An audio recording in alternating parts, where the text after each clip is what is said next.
తిరుమల లడ్డూపై విష ప్రచారం చేసిన చంద్రబాబు ప్రజలకు క్షమాపణ చెప్పాలని వైసీపీ ఎమ్మెల్సీ లేళ్ల అప్పిరెడ్డి అన్నారు. భక్తుల మనోభావాలను దెబ్బతీశారని దుయ్యబట్టారు. చంద్రబాబు వన్ మ్యాన్ కమిటీ వేసి తనకు కావాల్సినట్టు రిపోర్టు తెచ్చుకోవాలని చూస్తున్నారని తెలిపారు. మండలిలో ఇందాపూర్ సంబంధంపై చర్చకు రమ్మంటే టీడీపీ పారిపోయిందని విమర్శించారు లేళ్ల.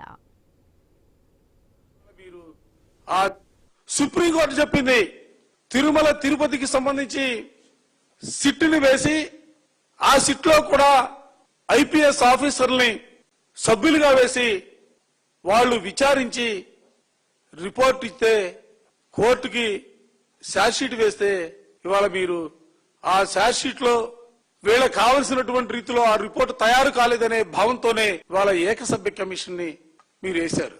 అసలు మేము చర్చకు సిద్ధంగా రండి టీటీడీ చైర్మన్ మాట్లాడతాడు, అక్కడి నుంచో మంత్రులు మాట్లాడతారు. ఏది వీళ్ళందరూ కూడా హెరిటేజ్ తరఫున మాట్లాడుతున్నటువంటి మాటలు చర్చకి రండి బాబు అంటే మీరు సభలో కొన్ని ఫోటోలు చూపించి ఆ ఫోటోల్ని చూపించి డైవర్ట్ చేసే కార్యక్రమం. అసలు ఏ దిశగా ఈ రాష్ట్రాన్ని పరిపాలన చేయాలని మీరు భావిస్తా ఉన్నారు?